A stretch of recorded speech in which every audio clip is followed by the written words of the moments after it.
Graça e a paz do Senhor Jesus Cristo, amém? Deus seja louvado. Nós vamos iniciar hoje a exposição bíblica do carta de 2 Timóteo, no seu capítulo de número 2. Nós vamos fazer hoje, se assim Deus permitir, do versículo de número 1 até o versículo de número 6, amém? Vamos fazer uma oração nesta hora, em nome do Senhor Jesus Cristo. Grandioso Deus e eterno Pai, o Senhor é bom e a tua misericórdia é para todo sempre. E não há outro Deus além de ti. Deus, muito obrigado, Senhor, por esta hora que nós estamos aqui para receber a tua poderosa e inerrante palavra, meu Deus. Pai, fala conosco nesta hora, em nome santo do Senhor Jesus Cristo. Abre nosso coração para ouvir aquilo que o Senhor quer nos falar, meu Pai. Em nome do Senhor Jesus Cristo, que nada venha tirar a atenção, meu Pai, da tua santa e poderosa palavra. Em nome santo do Senhor Jesus Cristo. Amém. Queridos, nós, pela misericórdia do Senhor, nós terminamos a primeira carta de Timóteo, de Paulo a Timóteo, que Paulo escreveu a Timóteo, e hoje nós vamos dar início a 2 Timóteo, no capítulo 2. No culto passado, nós vimos a ação de graças a Deus, a prática do zelo e da firmeza e da fidelidade, e a situação do apóstolo Paulo preso e o procedimento de alguns colaboradores. Amém? Nós veremos nesta carta que Paulo vai usar a imagem de um soldado, de um atleta vitorioso e um lavrador que trabalha arduamente para ilustrar a necessidade de suportar as dificuldades a fim de recebermos a glória eterna. E ele também vai constatar os verdadeiros e falsos mestres, os vasos de honra e os vasos para desonra. Amém? É isso que nós vamos ver do versículo de número 1 até o versículo de número 6. Acompanhe aí. Abra a sua Bíblia do livro de 2 Timóteo, capítulo 2, versículo 1, e acompanhe comigo aí a leitura bíblica. Amém? 2 Timóteo 2, 1, 6, que nos diz assim, olha: Tu, pois, filho meu, fortifica-te na graça que está em Cristo Jesus. E o que de minha parte ouviste através de muitas testemunhas. Isso mesmo, transmite a homens fiéis e também idôneos para instruir a outros. Participa dos meus sofrimentos como bom soldado de Cristo Jesus. Nenhum soldado em serviço se envolve em negócios dessa vida, porque o seu objetivo é satisfazer aquele que o arregimentou. Igualmente, o atleta não é coroado se não lutar segundo as normas. O lavrador que trabalha deve ser o primeiro a participar dos frutos. Aleluia! Louvado seja o nome do Senhor. Então Paulo fala assim, vamos nos fortalecermos na graça. Portanto, você, filho meu, fortifique-se na graça que há em Cristo Jesus. Você, filho meu. Nós bem sabemos que Paulo adotou Timóteo e agora o chama de filho. E como pai, agora tem a sua consequência de Paulo cuidar de Timóteo, e Timóteo, como filho adotivo, tem a consequência de ouvir o que Timóteo está falando. Não é? Então, Paulo sempre está aconselhando Timóteo a se fortalecer na graça. Se fortalecer na graça em quem? Em Jesus Cristo. Na graça do nosso Salvador Jesus Cristo. Fortifica-se na graça. Paulo fala para Timóteo se fortalecer na graça, ou seja, se alimentar da graça de Deus. Não há outro alimento, amados, que a palavra de Deus, que a graça do Senhor. Não há uma dieta a se fazer. Paulo é específico na graça de Cristo Jesus. Fora disso, amados, a gente pode até mastigar, ter uma sensação de saciamento, mas depende do alimento que você for comer, você vai se engasgar, hein? Você não vai saciar, vai ser um alimento desnutrido. E na primeira luta, no primeiro combate, você não vai suportar. Se você não estiver forte, com o alimento, se você não se fortalecer, não comer um bom alimento, na primeira prova você pode cair. Então Paulo fala, busque força na graça do Senhor, ou seja, se alimente da graça de Deus, se alimente da palavra do Senhor e não em outra coisa, jamais em outra coisa. Esse foi um dos encorajamentos que Paulo falou a Timóteo, que ele precisaria ter forças e perseverança em Deus, porque Deus tinha dado a ele o caminho já. Nós sabemos que, pelas leituras e pelos estudos, que Timóteo ele era naturalmente, da parte dele, ele era muito tímido. E ele era, pelo jeito que fala aqui, ele era desencorajado. Não era um homem que tinha aquela coragem de ir. Então ele sempre tinha que estar encorajando. Paulo sempre tinha que estar encorajando a Timóteo a levar o evangelho. Porque Deus tinha chamado Timóteo. Então Paulo fala, Timóteo, fortifica-se na graça de Deus. Fortifique-se na graça. Fortifique-se. Ou seja, Deus está sempre presente para nos dar forças. E lá em Isaías 40, 29, 31, Isaías capítulo 40, no versículo 29 e 31, Deus diz assim, olha, Ele fortalece ao cansado e dá grande vigor ao que está sem forças, mas aqueles que esperam no Senhor renovam as suas forças. No entanto, nós devemos receber, amados, a força que está em Deus. Paulo teve que encorajar a Timóteo a fortalecer em Deus, na graça que é em Deus. Em Efésios 6, 10, 11, nos diz assim, olha, nos demais, irmãos meus, fortalecei-vos no Senhor, na força do seu poder. Louvado seja o nome do Senhor, na força do seu poder. Ele traz sua força para nós quando buscamos e confiamos em quem? Nele, em Jesus Cristo. E Ele nos dá a sua força para nós conseguirmos continuar aqui. Para que nós possamos nos fortalecer na graça que é em Cristo Jesus. Paulo disse a Timóteo, de uma maneira específica, para o quê? Para ele ser forte. Para ele ser forte, porque Timóteo enfrentaria muitas e muitas provas para estar na frente da igreja lá em Éfeso. Para estar na frente da igreja lá em Éfeso.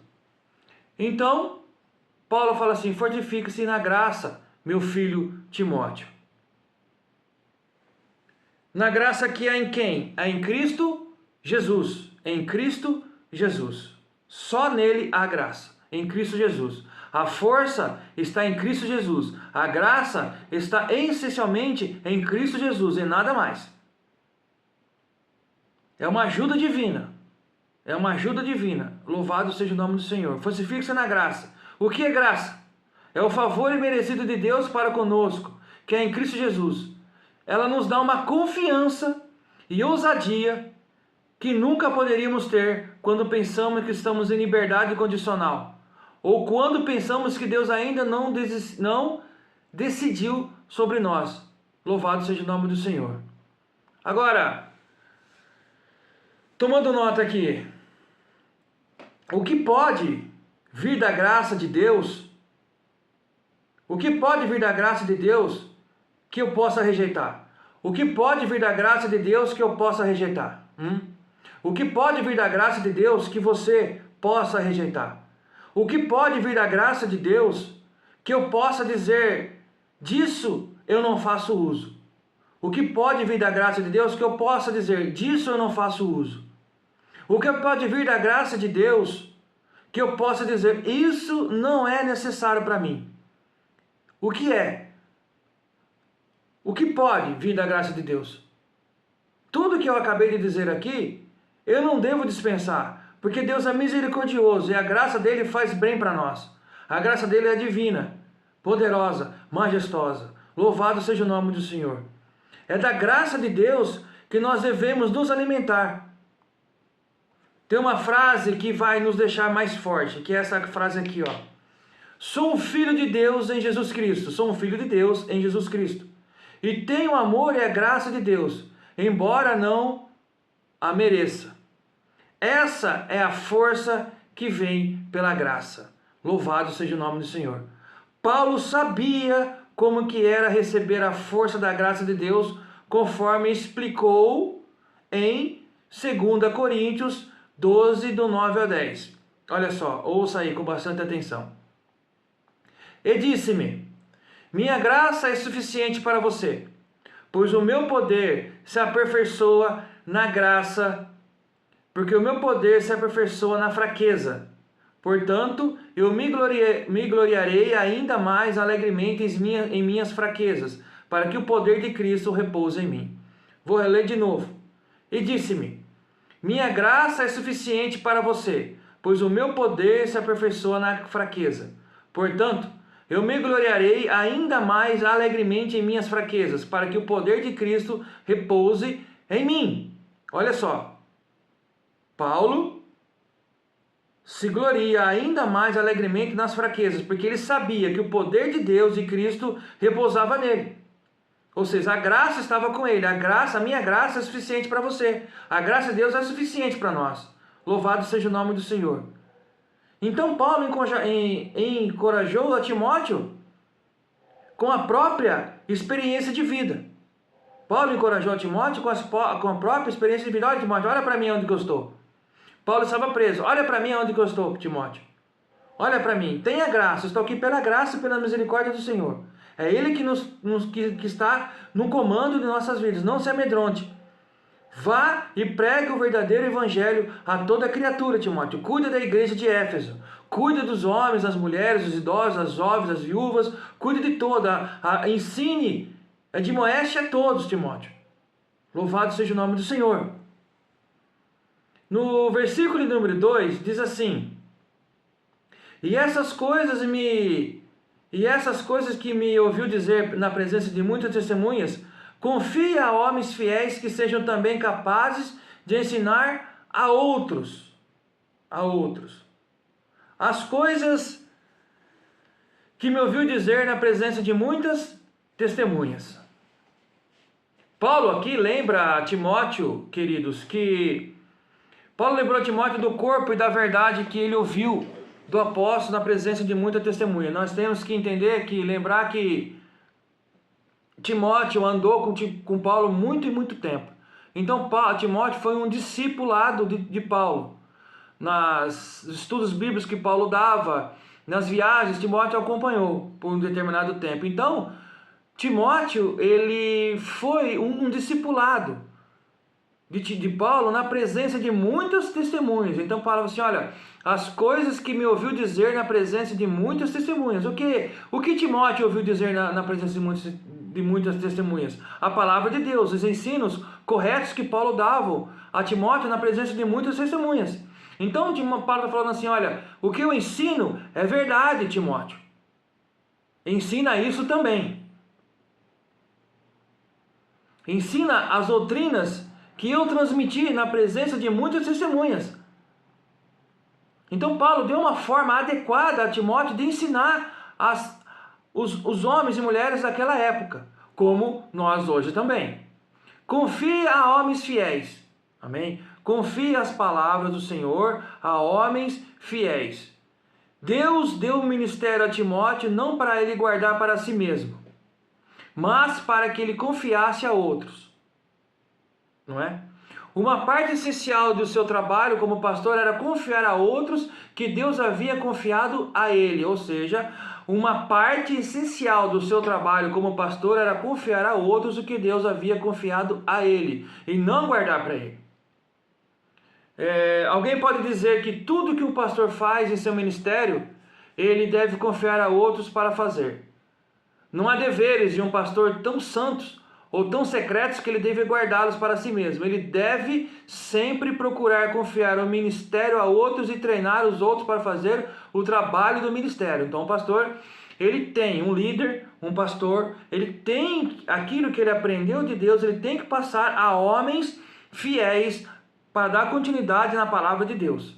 Ele deve treinar homens fiéis às Escrituras, à Sagrada Escritura, a ensinar o próximo. Assim como Paulo aprendeu, agora Paulo ensinou a outros homens fiéis, é assim que nós devemos fazer. Timóteo não deveria ensinar a outros as suas próprias ideias. Timóteo não deveria ensinar a outros as suas próprias ideias e teorias particulares. Não é? Nós não devemos ensinar a outros as minhas ideias, as minhas próprias ideias e as minhas teorias particulares. Timóteo tinha que ensinar o quê? A doutrina apostólica. A exemplo, as coisas que me ouviu dizer, ou seja, a exemplo, as coisas que Timóteo ouviu dizer de Paulo, ele tinha que agora passar para os outros. O que Paulo confiou a Timóteo foi uma responsabilidade grandiosa agora de passar aos outros, não é? Passar para os outros. O que ele tinha que passar para os outros? Um treinamento. Um treinamento é um trabalho do pastor também. Treinar os outros. Porque senão, o que acontece na igreja? Se cada um achar que deve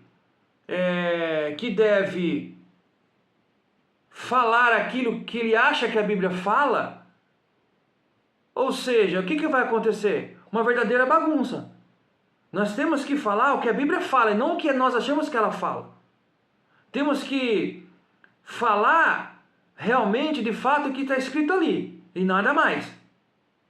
Porque nós precisamos treinar os líderes para as necessidades daquela congregação.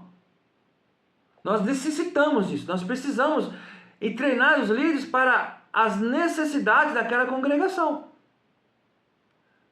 Não é? Então ele deve treinar os líderes para o reino de Deus, em geral. Então nós temos que treinar líderes para o reino de Deus em geral, para que eles venham ser usados na congregação e não em particular, né? Na congregação em geral, na sociedade também, homens fiéis. Então Timóteo tinha que entregar a homens fiéis. O que é uma qualidade de fiel, uma qualidade de fidelidade? É uma característica daquele que é leal, daquele que é confiável, honesto e verdadeiro. Então, Paulo falou assim: olha, Timóteo, procura homens fiéis, da qualidade de fidelidade. Homens que têm uma característica de lealdade às Sagradas Escrituras, homens que são confiáveis, homens honestos, homens verdadeiros. Então Paulo dá um alerta: olha, confia a esses daqui, Timóteo. Porque Paulo foi zeloso em dizer para Timóteo, lembra-se, nós temos que lembrar constantemente que ali aonde que Paulo estava, existia bastante falsos profetas, idolatria, adoração a deuses, adoração a Diana, não é? Ele estava em Éfeso, o berço ali que tinha bastante filósofo, homens que estavam ali para contorcer, para dizer que a Bíblia não era verdade, que o Evangelho não era verdade. Então Paulo fala assim: olha, homens fiéis, né, com qualidade de fidelidade a Cristo, homens leais a Cristo, homens confiáveis a Cristo, homens honestos e verdadeiros, não falsos. Timóteo não precisaria encontrar homens inteligentes, homens populares, homens fortes, homens fáceis, homens perfeitos, homens bonitos. Ele precisaria procurar homens fiéis. E o que acontece hoje? Ele não precisaria encontrar, como dito, eu vou repetir, homens populares, homens fortes, homens perfeitos, homens bonitos, aqueles que gostam de chamar a atenção para si. E o que acontece, né, muito hoje, né, uma simples olhada na internet de alguns que estão pregando aí, você vai ver o que é. Homens que buscam para si mesmo toda a honra e toda a glória, homens que se embelezam todo para pregar, homens que colocam roupas para chamar atenção para ele, não é? Homens que não estão nem aí para que Deus está falando, nem aí pela conduta que o homem de Deus tem que ter, eles só chamam a atenção para ele, nada mais, só ele, nada mais. Então nós temos que prestar muita atenção quando Deus dá um chamado para nós devemos procurar homens fiéis, a sua conduta, quem ele é, o que ele faz, não é? Se ele realmente está ali de fato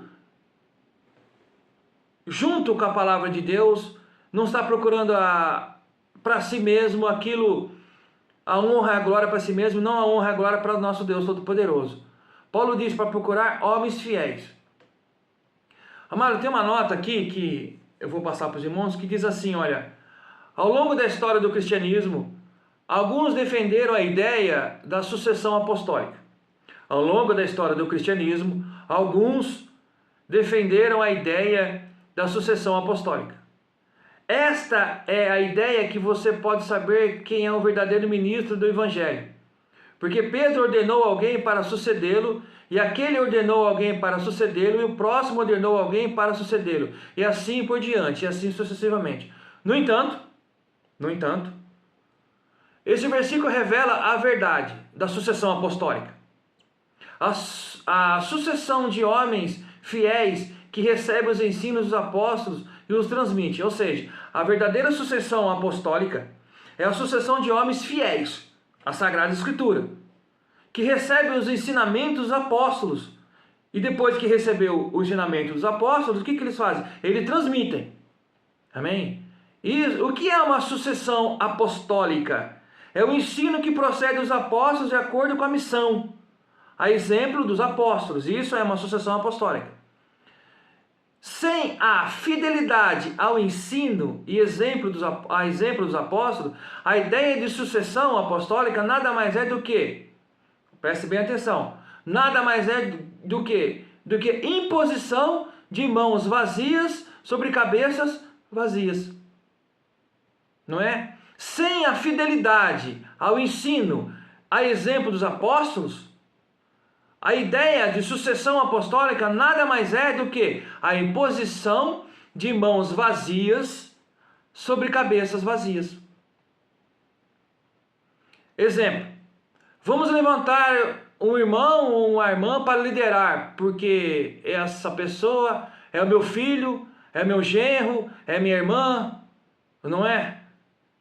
Fala bem, ou ele é bonito, etc, etc. Ou seja, o que isso é? É a imposição de mãos vazias em cabeças vazias. Não é porque é parentesco, tem parentesco, pai, mãe, filho, tio, avô, ou que seja, cônjuge, que você vai levantar. Nós só vamos levantar, Deus só vai levantar homens fiéis. Porque senão é imposição de mãos vazias sobre cabeças vazias, ou seja, não tem competência. Isso nós vimos lá na primeira carta a Timóteo, onde que Paulo fala a Timóteo, olha, presta bem atenção a quem você vai chamar para o ministério apostólico, Timóteo. Tome muito cuidado. Veja se ele tem um chamado de Deus. Veja se ele está apto a ensinar. Veja se eles estão aptos a ensinar. Veja se eles se colocam na presença de Deus. São homens fiéis às Sagradas Escrituras. Veja também que se eles são, e depois que você levantar esses homens, veja se eles são capazes também de ensinar a outros homens. E esse trabalho de ensinar outros líderes é muito importante. É muito importante. Mas ensinar líderes conforme a Sagrada Escritura, que devem receber o trabalho, essas pessoas, homens fiéis, eles têm que ser treinados e também têm que saber e treinar os outros. Não é? Saber e treinar o quê? A exemplo dos apóstolos. O ensinamento dos apóstolos. Não é verdade? Lembrando que Paulo, ele era um apóstolo também. E no versículo de número 3 e 4, nós vamos falar sobre os soldados, né? Persevere com Deus com atitude de soldado. Vamos falar de soldado. Portanto, versículo de número 3, portanto,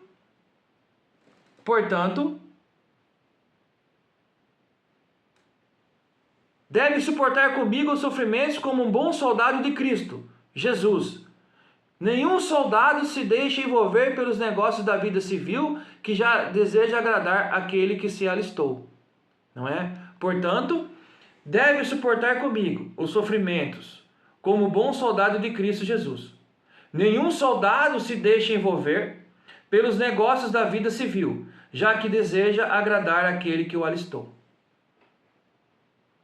No versículo de número 1, Paulo aconselha a Timóteo a se fortalecer na graça.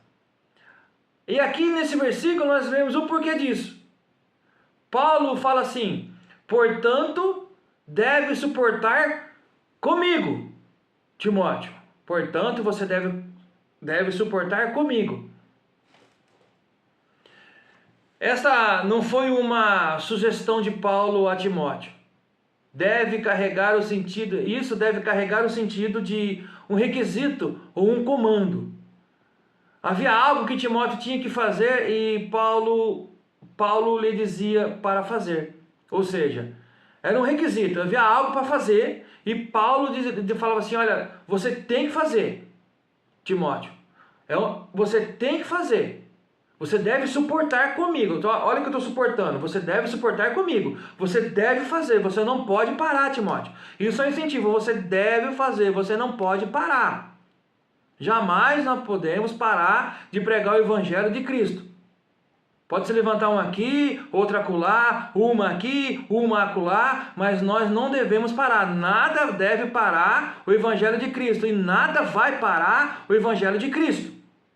Suporte comigo os sofrimentos de um bom soldado. Timóteo devia tomar a atitude de um soldado que espera suportar sofrimentos. Por isso que Paulo cita o soldado. Então Timóteo devia tomar a atitude de um soldado que espera suportar sofrimentos pela sua causa. Qual que era a causa aqui? O Evangelho. A salvação pelo Evangelho de Cristo. Nenhum soldado de verdade, ou pelo menos nenhum soldado, desistiu simplesmente por alguma dificuldade que chegou até eles. Não pode desistir por qualquer dificuldade. Nenhum soldado deve desistir da batalha por qualquer dificuldade. As batalhas no campo de guerra, elas vão aparecer. E o bom soldado, ele tem que seguir em frente. Como o general determina, ele não pode parar. O bom soldado não pode parar de marchar. Ou seja, nós como soldados de Cristo, que nosso general é Cristo, nós não devemos parar de levar o Evangelho, porque as pelejas vão vir, os sofrimentos vão vir, e nós não podemos parar. Não podemos. Paulo não parou, Pedro não parou, não é? João não parou, Timóteo não parou, Mateus não parou. Eles não pararam, os apóstolos não pararam. Foram mortos de cabeça para baixo, chicoteados, enforcados, foram, não é, decapitados, mas eles não pararam. Sofreram náufragos, passaram fome, sede, frio, calor, foram perseguidos por soldados, mas eles não pararam. Sofreram, mas não pararam. E nós não podemos parar também.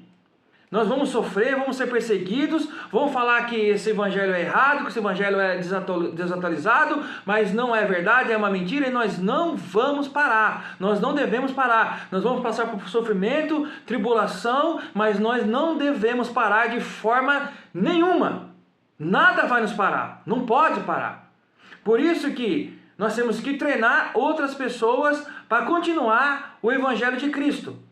Assim como Paulo falou. Então Paulo disse assim agora: portanto deve suportar comigo como um bom soldado de Cristo. Como bom soldado de Cristo. Qual é o dever de um soldado de uma nação? Qual é o dever do soldado da nossa nação?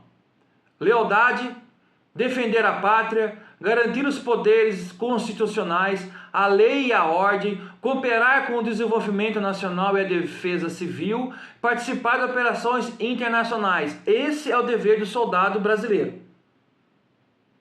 Esse é o dever do soldado brasileiro, não é?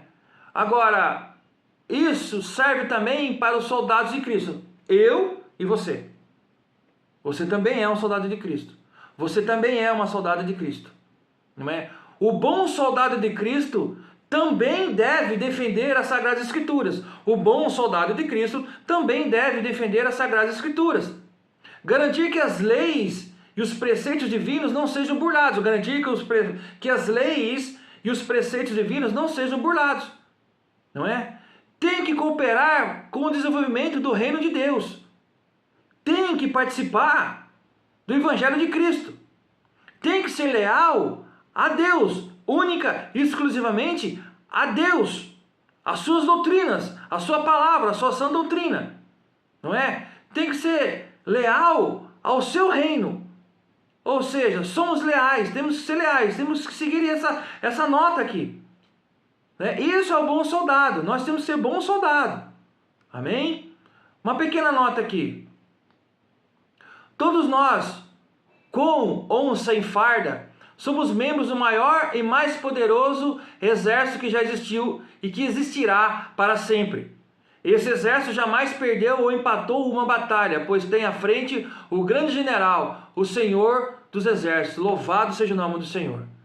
Jamais esse exército desistiu.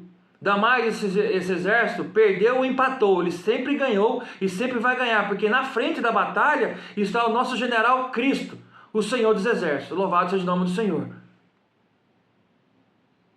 Da mesma forma, se um crente não estiver disposto a suportar as dificuldades, ele nunca realizará muito para Jesus Cristo. Ele vai desistir assim que algo difícil for exigido dele. E esse tipo de crente, esse tipo de pessoa não pode cumprir o chamado de Jesus, porque na primeira prova ele vai desistir. Isso não é ser um bom soldado. Nós temos que suportar as dificuldades. E quando a dificuldade aparecer, não devemos desistir nela. Não é? Não podemos desistir. Como acontece com alguns, falam assim, Deus virou a costa para mim. Não, jamais isso Deus vai fazer. Não é só você ler um pouquinho da Bíblia, passagens mais populares, não é? Tanto a passagem aqui que nós estamos vendo, a passagem de Paulo, que nós vamos falar dela aqui. Paulo estava preso numa cadeia. Ali era o lugar que Paulo falou assim, não, eu não quero mais saber, eu vou desistir. Entregar tudo, não escrever mais nada, não falar, não pregar mais nada. Paulo, uma certa vez, estava preso com Silas e pregou para os soldados. E os soldados se converteram dentro da cadeia. Lembre-se que eu falei que ele estava dentro da cadeia, não é? Então, na primeira prova, se o cristão desistir, como é que ele vai ser um bom soldado de Cristo? O bom soldado, ele não desiste no campo de batalha. O bom soldado está treinado para ir e receber alvejamento. Ele tem que estar treinado para ir contra os inimigos e receber os inimigos também. Entendem? Então o bom soldado tem que estar regimentado na palavra do Senhor Jesus Cristo, na palavra inerrante de Deus, firmado nessa rocha poderosíssima. Poderosíssima. E Paulo diz assim, a palavra de Deus diz assim, lá em Mateus 16, 24. Se alguém quiser acompanhar-me, negue-se a si mesmo, tome a sua cruz e siga-me. Soldado. Se alguém quiser acompanhar, o que tem que fazer? Negar a si mesmo, tome a sua cruz e siga-me. Nós nunca devemos, amados, na fé cristã, no caminho, né, na caminhada cristã, nós nunca devemos sonhar com delicadeza. Nós nunca devemos sonhar com delicadeza. Vai ser difícil essa caminhada. Vai ser muito difícil.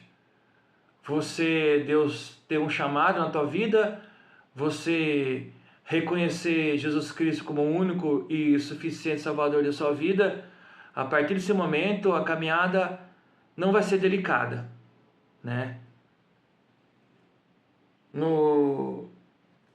Nos jardins Deus nos jardins do Egito, olha só, nunca sonhe com a delicadeza. Pense em não encontrar a Deus no jardim do Egito, a quem Moisés não encontrou senão a sarça ardente. Olha só que frase, dessa frase poderosa aqui. Nunca sonhe com a delicadeza. Pense em não encontrar a Deus no jardim do Egito, a quem Moisés não encontrou senão a sarça ardente. Quem fala isso? Trapp diz aí, é um teólogo. Louvado seja o nome do Senhor. E Spurgeon diz assim, olha: Paulo não exorta Timóteo a ser um soldado comum ou ordinário, mas a ser um bom soldado de Cristo Jesus. Pois todos os soldados e todos os verdadeiros soldados podem não ser bons soldados. Há homens que são apenas soldados e nada mais. Eles só precisam de tentação suficiente e prontamente se tornam covardes, ociosos, inúteis, sem valor. Mas ele é o bom soldado, que o mais bravo dos bravos, corajoso em todos os momentos, que é zeloso, cumpre o seu dever com o coração e a serenidade, não é? Então, o que não é o bom soldado, na primeira tentação, prontamente ele vai desistir, ele vai ser um covarde, vai ser um ansioso, um inútil, um sem valor. Ele vai desistir. Então, o mais bravo dos bravos, o mais zeloso, ele vai para cima, sem parar. E a palavra de Deus diz assim, olha, continuemos aqui no versículo: nenhum soldado se deixa envolver pelos negócios da vida civil. Ou seja, o bom soldado não deve se distrair com coisas fúteis deste mundo, Timóteo deve assumir a atitude de um soldado que se separa voluntariamente das coisas da vida civil, ou seja, ele tem que partir do princípio que ele é agora um soldado de Cristo. Ele não pode se distrair das coisas civis, não é? Um soldado, ele vai ter que desistir de muitas coisas. Algumas delas são coisas ruins, como o quê? Como orgulho, como a independência, a obstinação, não é? E algumas delas são coisas boas, como a sua família, a sua casa, não é? No entanto, se um soldado não está disposto a desistir dessas coisas, ele não é um bom soldado. Então o soldado ele vai ter que desistir de algumas coisas, do seu orgulho, da sua independência, da sua obstinação. Vai ter que desistir também da sua família, da sua casa, das coisas civis. Obviamente, amados, eu quero deixar bem claro aqui que o bom soldado de Cristo, quando fala desistir, não é abandonar os entes queridos, não é deixar a família de lado, não é deixar seus afazeres de lado. Ele tem que desistir com o consentimento que ele tem que apacentar as ovelhas de Cristo, apacentar aquele que Deus chamou. O desistir aqui cabe mais, é assim, olha, o meu foco agora é Cristo. Eu estou com Cristo. Amém? Quero deixar bem claro isso aqui para os irmãos. As coisas que podem envolver um soldado podem ser boas ou ruins para um civil. O soldado não pode perguntar se algo é bom ou ruim para quem não é um soldado. Ele deve desistir de qualquer coisa que o impeça de ser um bom soldado ou de servir o seu comandante. Então, só recapitulando aqui, olha só. O soldado não pode perguntar se algo é bom ou ruim para quem não é um soldado. Ele deve desistir de qualquer coisa. Olha, ele deve desistir de qualquer coisa que o impeça de ser um bom soldado. Entenderam? Ele deve desistir de qualquer coisa que impeça ele de ser um bom soldado. Ou seja, não é para deixar de lado sua família, os seus afazeres, mas desistir daquilo que vai impedir ele de ser um bom soldado. Porque senão, como é que ele vai seguir a ordem do comandante? Não é? Então, um bom soldado, ele não tem o direito de fazer qualquer coisa que possa prendê-lo ou torná-lo menos eficaz como soldado. Entendem? Louvado seja o nome do Senhor. Os soldados legendários romanos, eles não tinham a permissão de trabalhar na agricultura, não tinham a permissão de trabalhar em comércio, ele não tinha a permissão de trabalhar com algum objeto mecânico ou qualquer outra coisa que fosse tirar ele dos seus afazeres como soldado, não é? Então, tudo que ia impedir ele de fazer o seu trabalho de soldado, ele tinha que desistir daquilo ali. Não, isso aqui eu não posso, eu tenho que agora me focar aqui. Ou seja, nós também. Aquilo que for nos tirar da presença de Deus, da presença de ser um bom soldado, temos que deixar de lado. Não, isso aqui eu vou desistir, agora eu não quero isso aqui mais. Então eu vou parar com isso.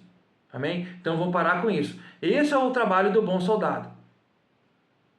Já que a Bíblia diz assim, já que deseja agradar aquele que eu alistou, então, já que deseja agradar aquilo que eu alistou, nós temos que deixar de lado aquilo lá que vai atrapalhar. Temos que deixar de lado. Jesus Cristo é o comandante dos exércitos do céu, não é? Ele é nosso comandante.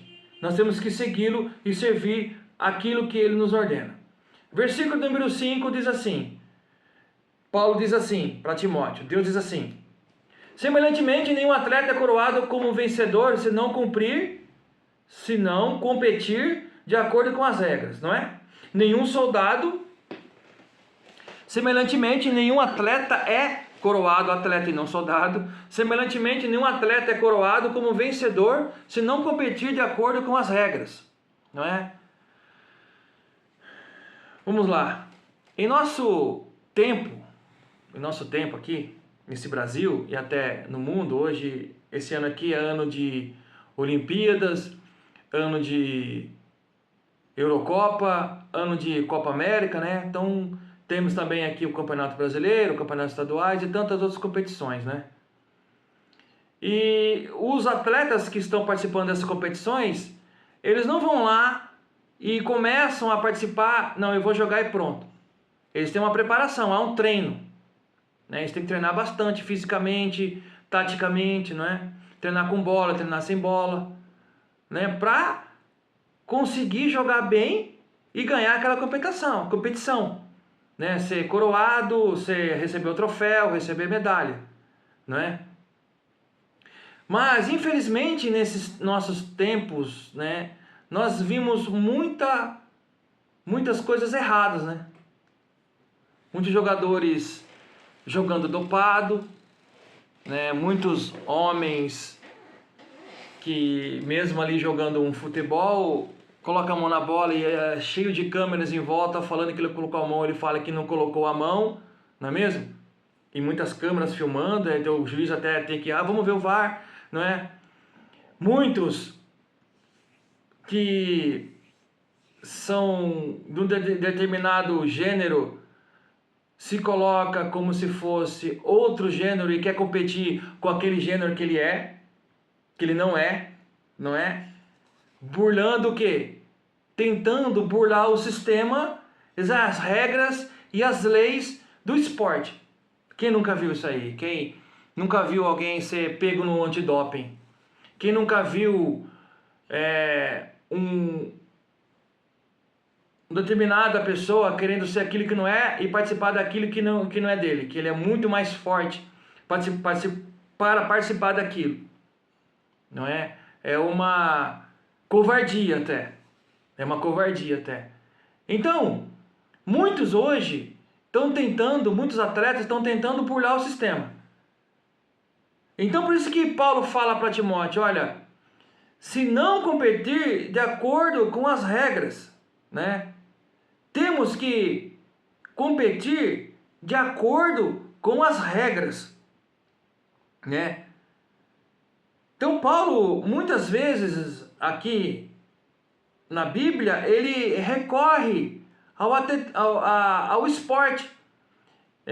Paulo menciona o atletismo, Paulo mencionou, né, o atletismo lá em 1 Coríntios 9, 24, lá em 1 Coríntios 9, 26 a luta livre, boxe, várias outras coisas lá, né, nas Olimpíadas lá. Então, Paulo sempre Paulo usou isso, conjecturou disso para ensinar. Então, eles devem competir de acordo com a regra e não contra a regra. Então, nós devemos ir de acordo com a regra. O atleta só vai ser coroado lá no final como vencedor se ele competir com as regras. Só. Ele vai ser coroado. Então lá no grande juízo ele vai ser coroado se ele participar, se ele competir conforme a regra. Se ele não participar conforme as regras, ele não vai ser coroado. Simplesmente não vai ser coroado. E quais são essas regras?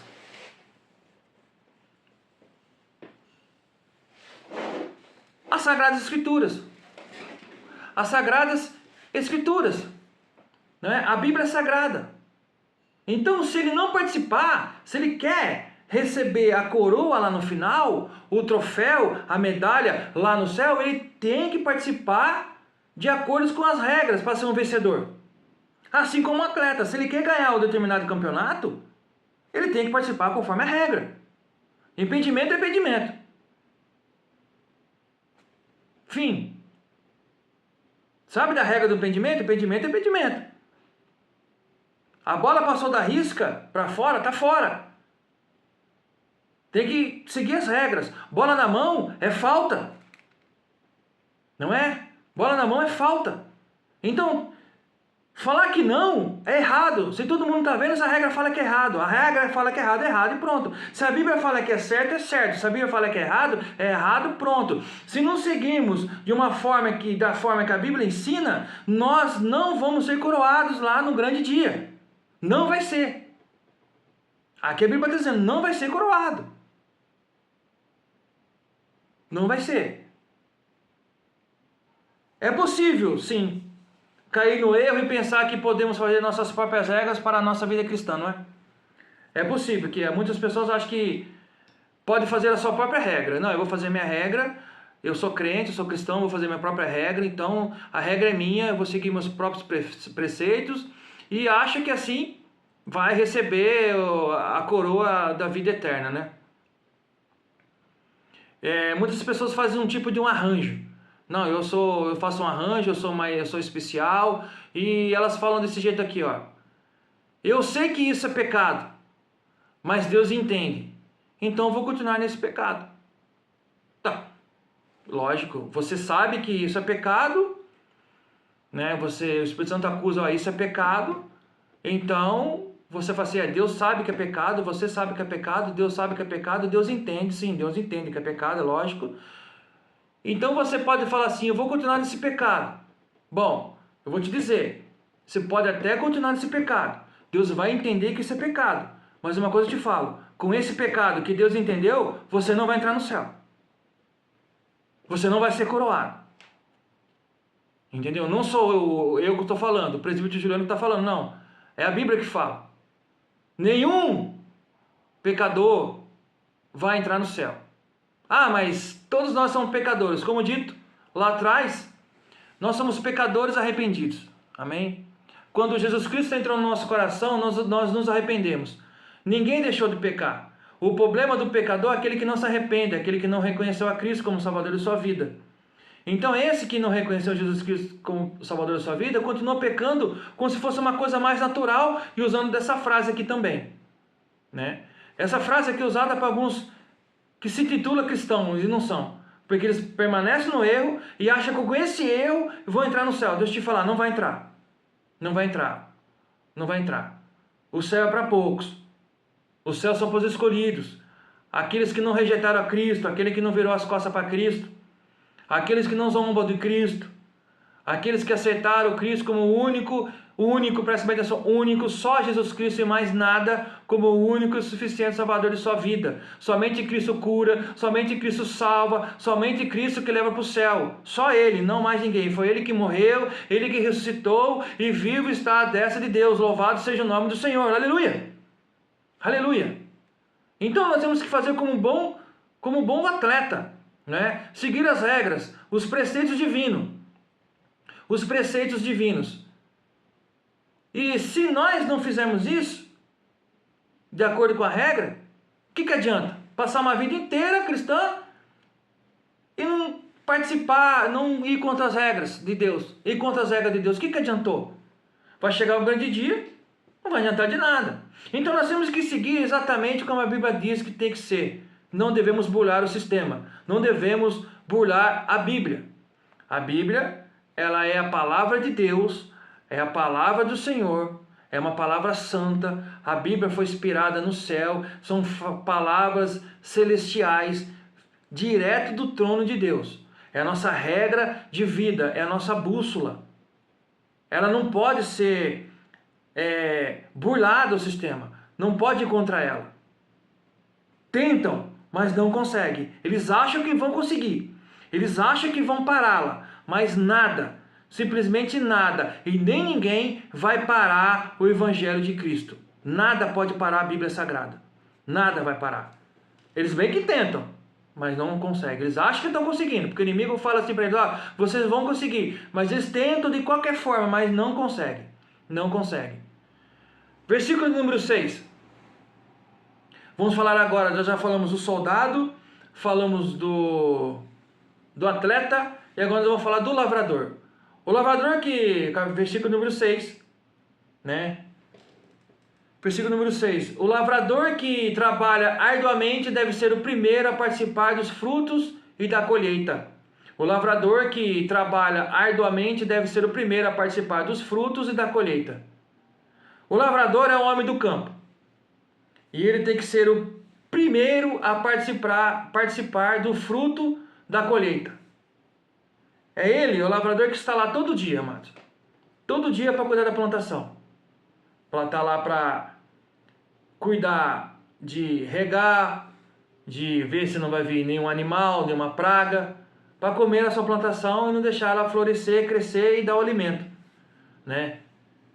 E quando nasce o primeiro fruto, é ele que vai estar lá para participar do primeiro fruto. O lavrador não planta lá, né? O lavrador não planta lá. Olha, então eu vou lá, eu vou plantar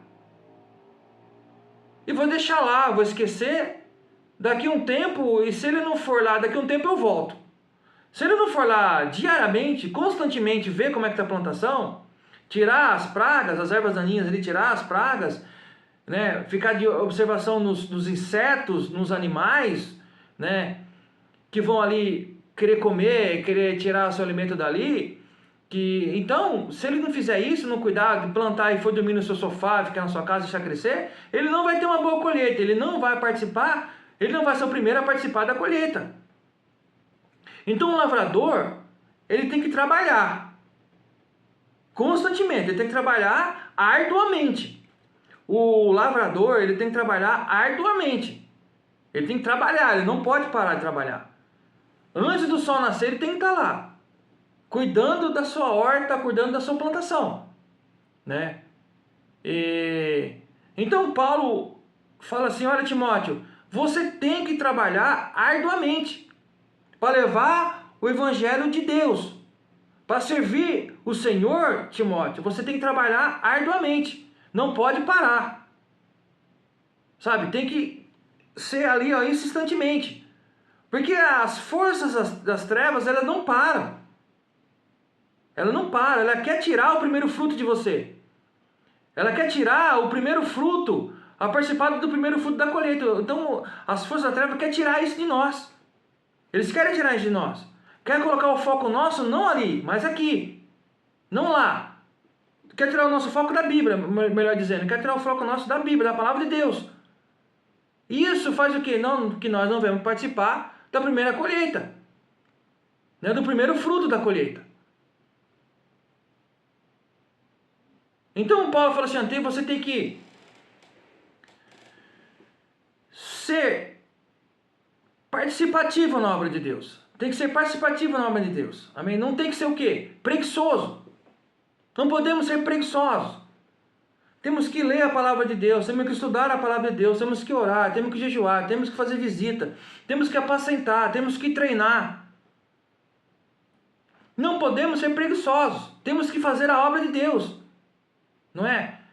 E E o lavrador, preste bem atenção, o lavrador não é como um soldado, como um atleta. O soldado, de uma forma ou de outra, ele está ali sempre na vista de alguém. Né? Ele está sempre na vista do general, do sargento, da família. Ó, meu filho é um soldado, ele sempre está ali na vista de alguém. E um atleta também, da mesma maneira. Mais ainda, porque um atleta é famoso. Né? Então ele sempre está ali na mídia, sempre estão falando dele, de uma forma ou de outra estão falando dele, de bem ou mal sempre estão falando dele. Agora, e o lavrador? Ao contrário do atleta e do soldado, ele não tem esse mesmo glamour, né? Mas ele trabalha arduamente. Ele trabalha arduamente. Muitas vezes o trabalho do lavrador ele é tedioso, ele é chato e às vezes até desinteressante. Ele não é uma grande celebridade. Ah, mas agora, fiquemos sem o lavrador para você ver o que acontece. Vamos ficar sem o alimento, né? Todo mundo na face da terra precisa do alimento. Precisa dos grãos, do arroz, do feijão, das frutas, dos legumes, verduras, para se alimentar e viver. E quem é que está plantando lá? O lavrador. Né? O lavrador está lá plantando. Né? O agricultor está lá. Agora, ele não é nenhuma celebridade. Você vai comer daqui a pouco uma salada, você nem sabe quem plantou. Você sabe que alguém plantou, ela nasceu e colheu. Mas você não sabe quem foi. Então ele fica no anonimato. Né? Mas ele trabalhou arduamente para que esse alimento chegue na tua mesa, chegue na minha mesa. Não é? Ele trabalhou arduamente para isso. Então, nós não podemos ser ministros preguiçosos. Jamais podemos ser ministros preguiçosos. Nós temos que trabalhar arduamente para a obra do Senhor. Se você é um ministro preguiçoso, se você é um ministro que não está trabalhando arduamente, talvez você tenha que rever o seu ministério. Você tem que ver o seu ministério. Se você não está se empenhando a estudar a palavra de Deus para levar nos cultos, você tem preguiça de ler e na hora de entregar, você fala assim, Deus me deu na hora e eu começo a falar, toma cuidado. Tome cuidado. Porque você está se enganando. Você está se enganando. Tome cuidado. Leia, estuda a palavra de Deus, não tenha preguiça, trabalhe arduamente. Mesmo que você fique no anonimato, não tem problema nenhum. Quem tem que aparecer não é você, é o Deus Todo-Poderoso, é Jesus Cristo Todo-Poderoso, através da sua palavra. Você não tem que estar no centro das atenções. Você não tem que ser o centro das atenções. Quem tem que ser o centro das atenções é Jesus Cristo. Deus tem que estar no teu coração. Deus está no teu coração, fale que Deus manda. Através da sua palavra. Estude a palavra. Estude a palavra. Estude a palavra. Amém? Estude sempre a palavra. Estude sempre a palavra. Paulo fala assim lá em 1 Coríntios 15, 10. Antes trabalhei mais do que todos eles. Antes trabalhei mais do que todos eles. Então Paulo fala assim, Timóteo, eu trabalhei arduamente. Você também vai ter que trabalhar arduamente. Lembrando que Paulo teve um chamado do próprio Jesus Cristo, não é? Paulo foi abençoado. Paulo foi ungido, né, em seu ministério. Teve o chamado de Jesus Cristo, por isso que ele era um apóstolo. Jesus Cristo veio falar diretamente com ele, por isso que ele era um apóstolo, porque Jesus veio falar diretamente com ele. Por isso que ele é um apóstolo. Paulo foi ungido, teve um chamado santo para levar o evangelho de Cristo. Mas Paulo, no seu ministério, ele não parou, ele trabalhou o quê? Arduamente. Tanto é que ele preso nessa cadeia romana, na masmorra marmitina, o que ele fala para Paulo? Paulo, traga rapidamente para mim os meus pergaminhos. Porque Paulo queria ainda trabalhar arduamente para o ministério, para a obra do Senhor. Ele queria trabalhar ainda, ele queria ler e estudar a palavra de Deus. Ele trabalhava arduamente. Nós vimos alguns estudos passados, foi falado da vida, bem resumidamente, sobre a vida do apóstolo Paulo. Ele trabalhou arduamente para levar o evangelho de Cristo e sofreu por isso. Nós também vamos sofrer, mas nós vamos trabalhar arduamente por isso. Se eu for trazer a palavra para a igreja, eu tenho que estudá-la. Eu tenho que desminuciar ela. Eu tenho que ver quem é que está escrevendo ela, quem escreveu ela. Aonde foi escrita? Para quem ela foi escrita? Que ano que ela foi escrita? Que tempo que ela foi escrita? Né? Que reino que ela foi escrita? Ela é uma poesia? O que ela é? Quem foi o autor? Quem estava com o autor? Para que ela foi designada? Qual é a mensagem de Cristo aqui? Qual é a mensagem de Cristo aqui?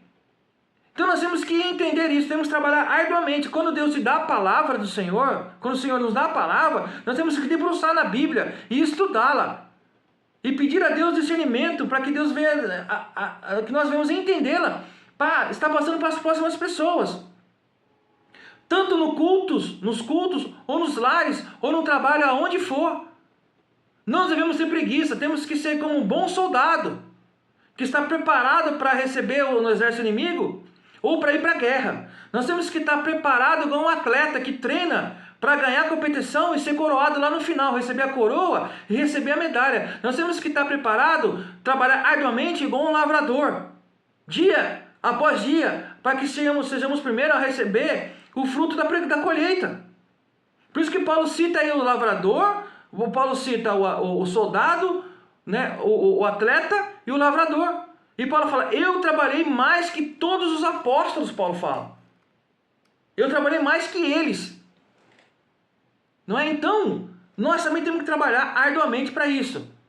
Paulo não perdeu seu tempo com outra coisa. Ele ganhou seu tempo falando de Deus e da salvação de Jesus Cristo. Porque Paulo, ele não pensava só em si mesmo. Ele pensava nas pessoas, nos próximos. Pensava em mim e em você que estamos aqui hoje. Jesus Cristo ungiu a Paulo a isso. Ao ministério. A falar de Cristo, da sua salvação, de Jesus Cristo. Paulo foi levantado a isso. Então Paulo ensina a Timóteo e nos ensina também. Não é? Nos ensina também. Paulo deve ser o primeiro a participar dos frutos da colheita. Quando Timóteo tinha um alimento espiritual para dar à congregação, ele devia comê-lo primeiro. Se ele não estivesse sendo alimentado pela palavra de Deus, ele realmente não poderia alimentar os outros, entenderam? Olha, quando Timóteo tinha um alimento espiritual para dar à congregação, quando Timóteo tinha um alimento espiritual para dar à congregação, ele deveria comê-lo primeiro. Se ele não estivesse sendo alimentado pela palavra de Deus, ele realmente não poderia alimentar os outros. Foi o que eu acabei de dizer. Se eu não estiver sendo alimentado pela palavra de Deus, como é que eu vou alimentar os outros? Um pastor, um mestre eficaz, ele vai obter da mensagem que ele vai dar ao público no seu tempo de preparação, de ensinar a palavra de Deus. Então, no seu tempo de preparação, Deus vai falar com ele tremendamente. Deus está falando com ele, para depois ele passar para o público, para passar para as ovelhas de Deus, para as ovelhas de Cristo. Então, nesse tempo de preparo, nesse tempo de estudo, ele vai estar em quê? Em comunhão com Deus. É um tempo de comunhão calorosa com Deus. Ou não? Então, nós temos que entender isso. Nós temos que ser aptos a ensinar, como a palavra de Deus diz. Temos que ser fortes, não é? Passar por as tribulações, como atleta, como soldado, como lavrador, e não desistir. E para participar dos frutos da colheita, como bom lavrador, o pastor tem que ser piedoso, trabalhar duro e aguardar pacientemente a colheita. Nós temos que aguardar pacientemente a colheita. Não é do noite para o dia. A semente é plantada, ela é regada, ela é cuidada, vai nascer, vai florescer e vai dar os frutos. Não é da noite para o dia, não é? Não é no final do culto, não é no final do culto. Nós não sabemos, não é no final da reunião. Nós não sabemos. Mas, uma hora ou outra nós vamos colher. É Deus que sabe o tempo, e não sou eu, e não é você. Amém, amados? Assim como dito, lá no começo, 2 Timóteo do 1 ao 6, nós vamos parar por aqui. E se Deus permitir, no próximo culto, nós vamos continuar no versículo 7 em diante. Amém? Louvado seja o nome do Senhor, que Deus possa abençoar a todos. Desde já eu quero agradecer a Deus em primeiro lugar, né, para nós estarmos aqui hoje pregando o Evangelho de Deus. Quero agradecer os irmãos que nos acompanham pelo YouTube. A Igreja Para Sempre em Cristo é uma igreja fiel às Sagradas Escrituras. Amém?